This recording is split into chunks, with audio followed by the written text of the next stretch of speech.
I think the American people are going to rally around the president. Let a 6-year-old, let a 12-year-old make a life-changing decision for themselves. To announce the appointment of David Weiss as a special counsel. One of Biden's biggest touting bus programs went under, but who made out with a lot of money? Find out soon. Also, Hunter Biden has a new special counsel appointment by the DOJ/Merrick Garland. I wonder who it is. And also, Neyo apologizes for the apology over the apology of his apology and apology, which is interesting regarding the whole trans cancellation thing. All that and more coming up on this episode of Daily Caller Live. Thanks so much for tuning in. My name is Jobob. Daily Caller Live starts right now. 2, 1. Here we go! That might be the only brown guy on earth named Jobob. That is actually her name, Jobob.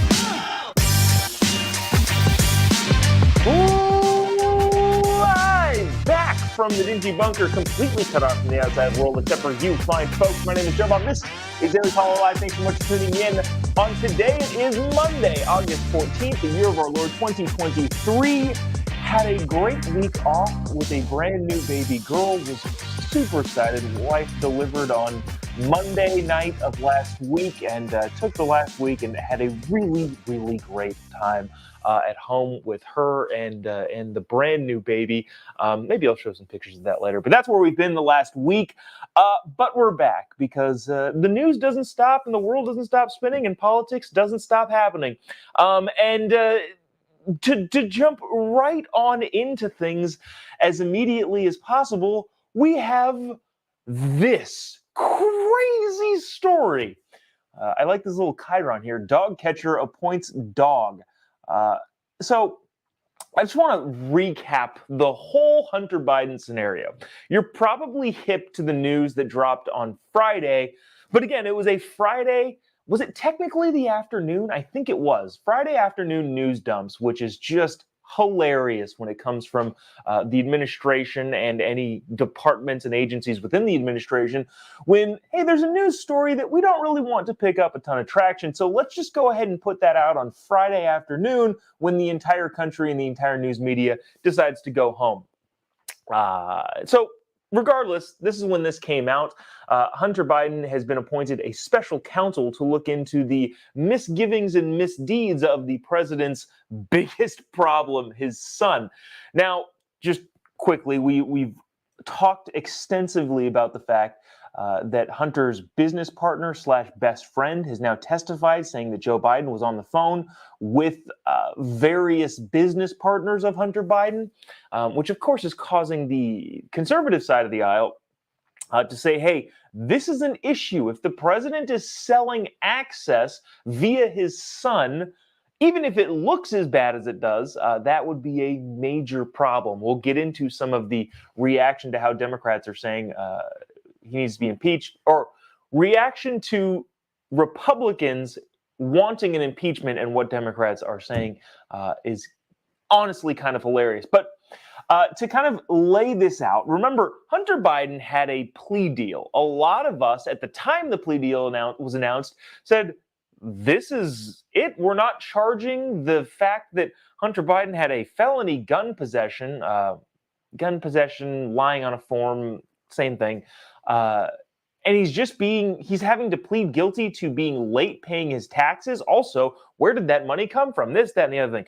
Bottom line is, broad strokes, without getting into the nitty-gritty detail, the plea deal was a weird sweetheart deal that made everybody question, hey, this guy's dad is the president of the United States, and he appoints the directors of the DOJ, and he kind of controls all of that. And the DOJ, the Department of Justice, is deciding not to charge the president's son with any of the more serious crimes. They're just letting him plead out to something not that serious, being late on your taxes. Yeah, the entire conservative world, but also just the media that's paying attention said, yeah, that's a little ridiculous. Fast forward 2 weeks, 3 weeks later, it's finally put in front of a judge, and the judge is reading through it, and the judge says, what the heck is this?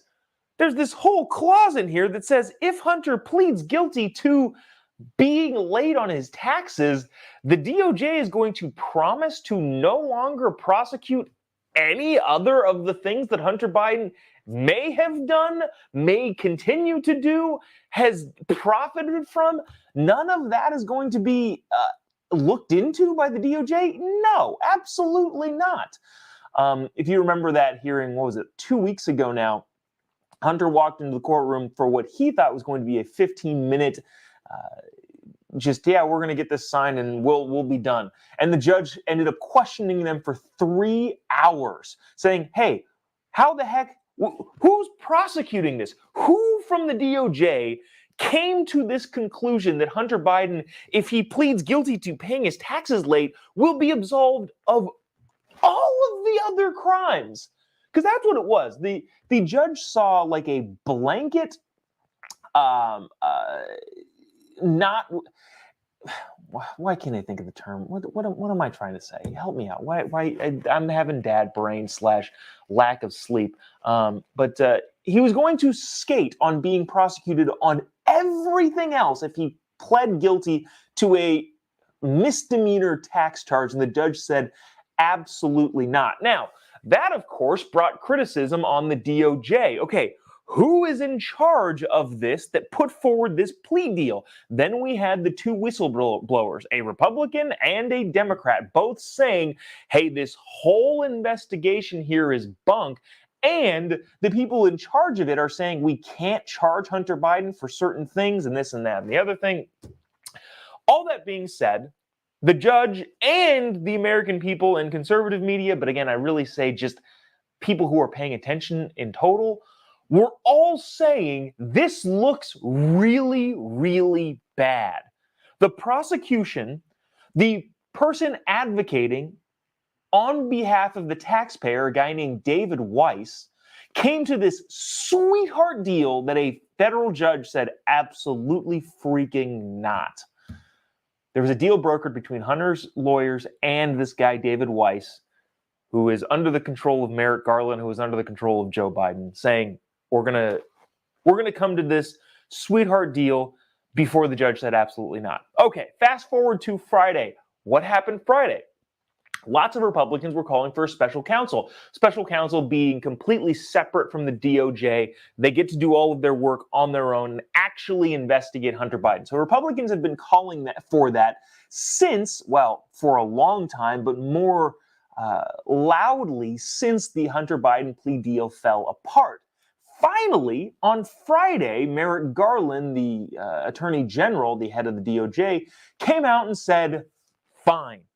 We are putting forward a special counsel to look into the Hunter Biden situation. And everybody said, fantastic. The only problem is this. He then came out to say, well, the person that we're putting in charge of the special counsel is going to be none other than David Weiss. Wait, isn't that the guy who had the sweetheart deal in the first place and tried to get that whole leniency past the judge? Isn't that the same guy? Yes, it is. The same guy that gave Hunter Biden an unbelievable deal on behalf of you and I, the taxpayer, is now going to be the special counsel. Here's a brief 11 seconds of Merrick Garland announcing that to the country on Friday. I'm here today to announce the appointment of David Weiss as a special counsel, consistent with the Department of Justice regulations governing such matters. Yeah, that's about it. He came out and said, we're announcing a special counsel, and the guy in charge of that is the guy that tried to let Hunter skate on all of that stuff. Look, I'll just throw this out there. It is possible, in theory, it is possible that this guy, David Weiss, went to Merrick Garland and said, look, we tried to kind of make this stuff go away for the good of the country. I don't believe that, but just hypothetically saying that David Weiss could have said, look, we tried to make this stuff go away. It didn't work. Now we actually do have to look into it. And maybe this is being done all in good faith. The problem is trust in the DOJ and the administration as a whole has eroded substantially. And if you're going to try and regain that trust, Merrick, maybe don't appoint the same guy who was already ready and willing to cut a sweetheart deal with the president of the United States' son. Just FYI, too, Jonathan Turley, I believe Fox News commentator, was saying, hey, the special counsel doesn't have to come from within the DOJ. Like, that's not a thing that needs to happen. And what definitely doesn't need to happen is the same guy that was already investigating it and was ready to give a sweetheart deal to the president's son has to be appointed to the special counsel. Now, special counsels operate outside of the DOJ, not necessarily outside of their jurisdiction, but they don't have any input into special counsels. That's why special counsels are effectively a good thing, I guess. They're supposed to be fair arbiters. But if everything looks political and it looks as though the president is trying to get his son out of hot water, and then you add into that another variable that continues the bad look of corruption within the DOJ, it's not a great sign. This is a commentary. This is just another quick clip before we move on that I thought was just freaking fascinating.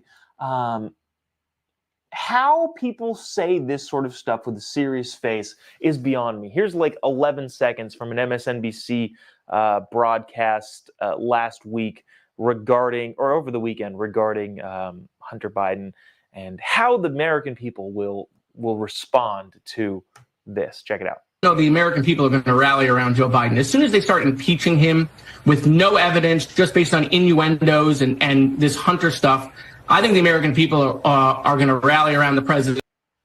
Yeah, that's basically it. That I can't imagine how somebody could think that with no evidence whatsoever. Look, you're not actually going to find hard evidence of Joe Biden saying, I will do this for this amount of money. Everybody knows that that's not going to happen. You're never going to find, he's smart. He's not stupid. Him and Hunter were not stupid when colluding with Ukrainian oligarchs. So they're not going to find we did this exactly for this. It's an optics thing, how it all looks. And first things first, Joe Biden has now been caught. This is objectively speaking, not even from a conservative standpoint. Joe Biden has been caught lying about whether or not he talked to Hunter Biden about his business or anything. He's shifted the goalposts to saying he's never talked about Hunter Biden's business to he was never involved with Hunter Biden's businesses, which is, of course, intentional and strategic on behalf of the White House and the administration.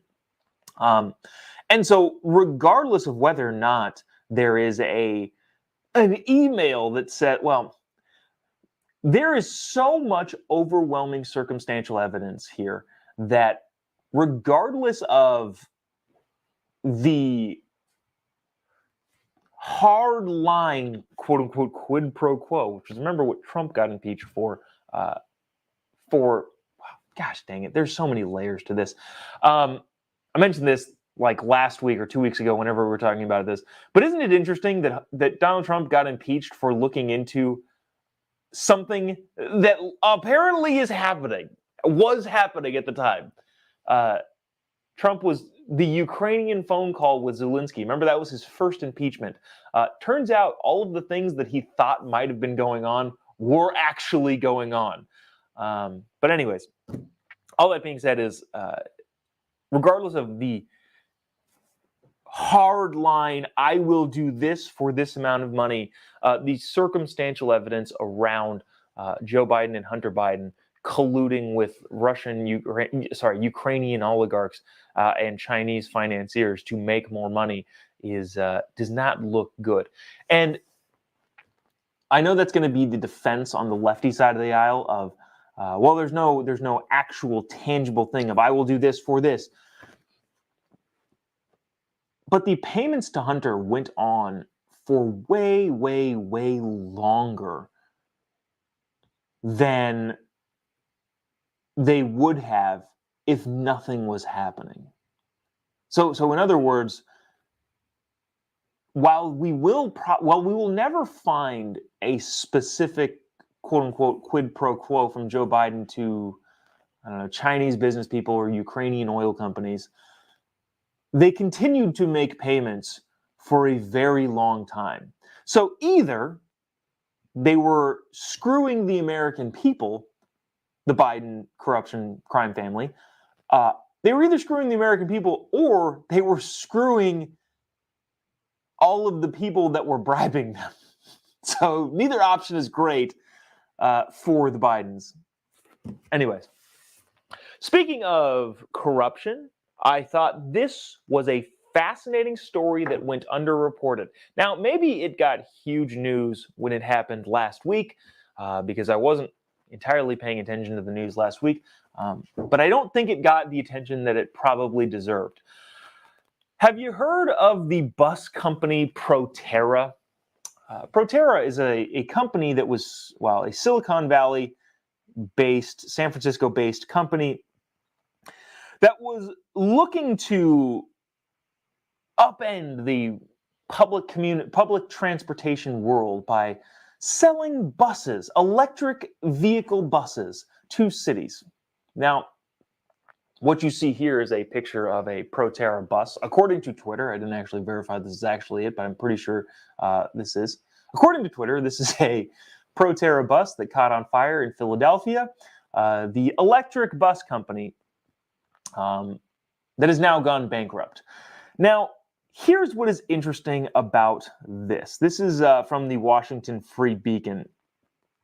President Biden promoted this company. Its top executive landed a spot at the White House board, and Energy Secretary Jennifer Granholm held hundreds of thousands of shares in it. This bus company, Proterra, went bankrupt, filed for bankruptcy on Monday.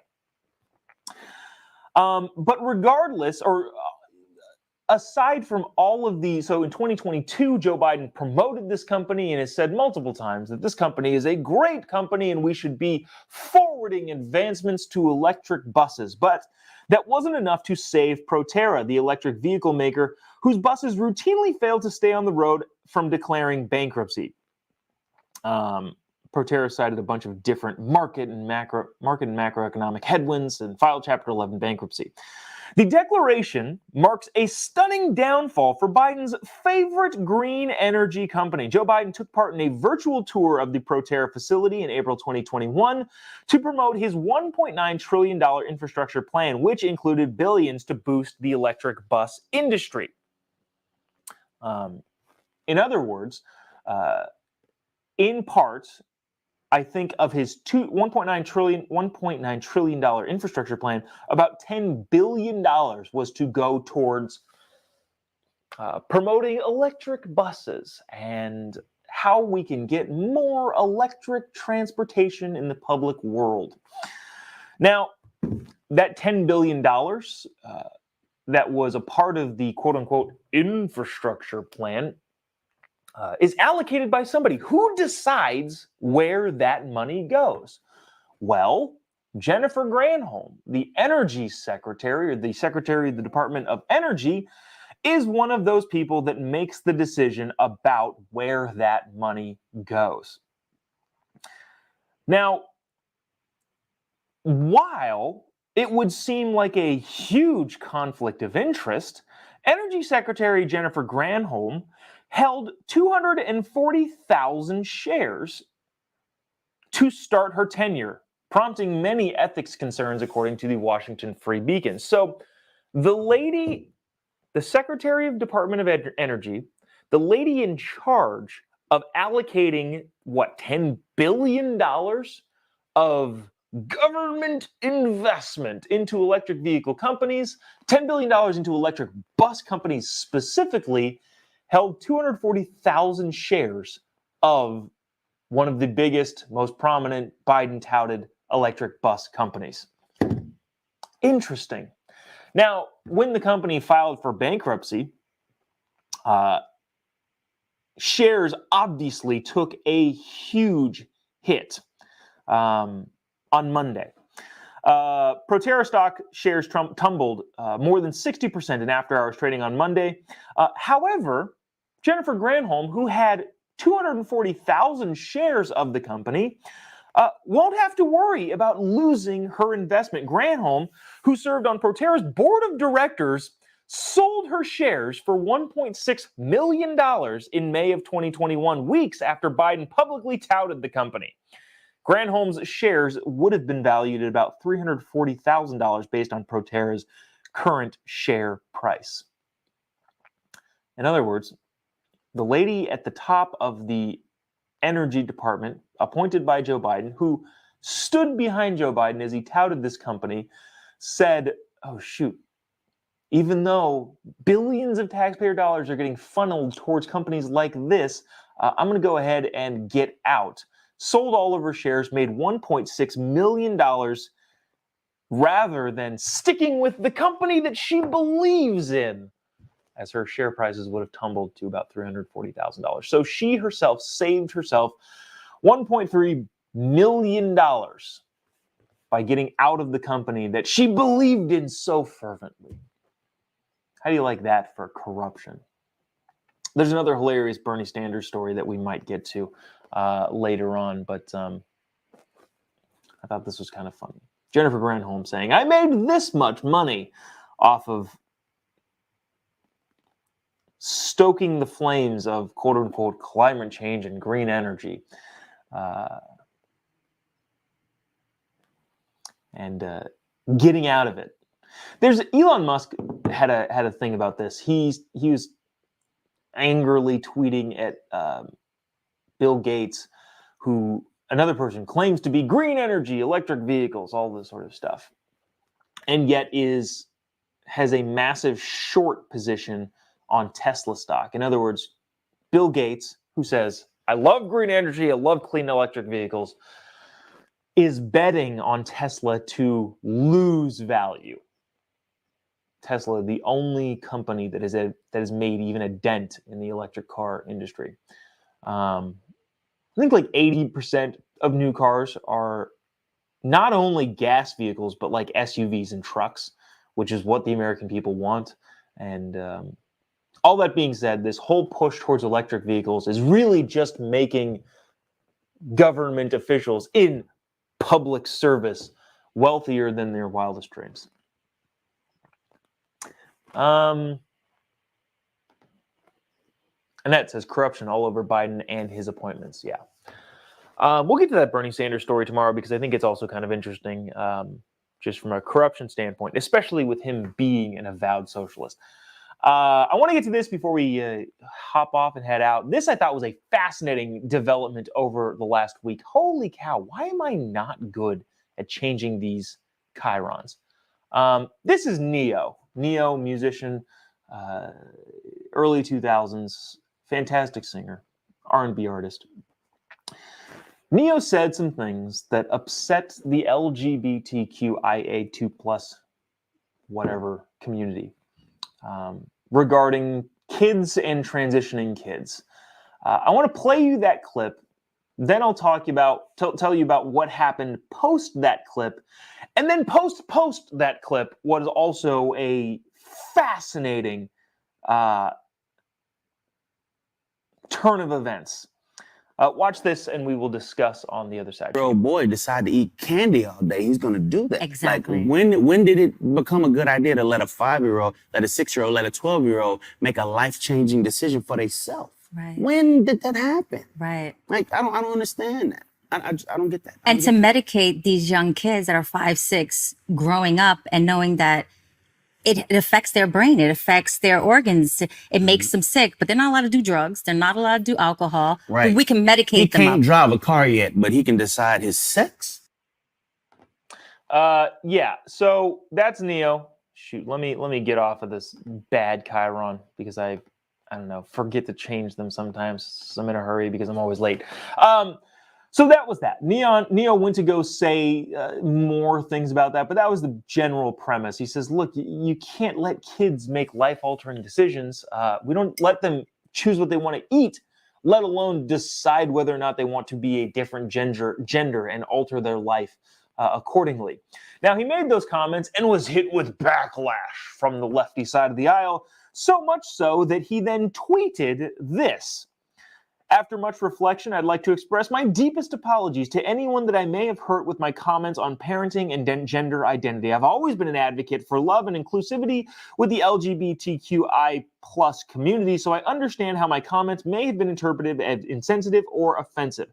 Goes on, yada, yada, yada. Big apology that he tweeted out after this video surfaced. Now, here's the fun and interesting thing.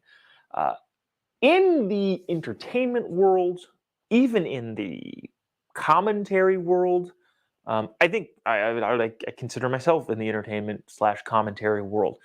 A lot of people have publicists. A lot of people have professionals who speak on their behalf. So when this video came out, obviously Neyo's publicists / publicity team / management team all thought, oh no, we're going to get canceled by the lefties. Who, by the way, who goes to see Neyo? Parents at this point. Neyo was huge back when I was like in high school / a teenager, and all of the people my age now are parents. You think that the people that are going to see Neyo are going to be upset with this sort of commentary? Absolutely not. So I think huge miscalculation by the publicist issuing that apology. But where the thing gets interesting that takes a turn is then after that apology, Neyo came on himself to put a video out and say, screw that apology, that was my publicist, that wasn't me, and put out a video that sounded something like this. Check From this the out. horse's mouth, not the publicist's computer. So check this out. Somebody asked my opinion on this matter, and this is how I feel. I will never be okay with allowing a child to make a decision that detrimental to their life. I will never be okay with that. I don't care. I definitely plan to educate myself a little bit more on this matter. However, I doubt that there's any book anywhere or any opinion that somebody's going to tell me that's going to make me okay with letting a child make a decision like that. That's just period, point blank, and that's how I feel. If I get canceled for this, then you know what? Maybe this is a world where they don't need a Neyo no more, all right? And I got no problem with that. I'm a hustler, all right? I'll figure it out. I got kids to raise, and I'm going to do that regardless. So with that being said, y'all have a good day. I love everybody. So, isn't that fascinating?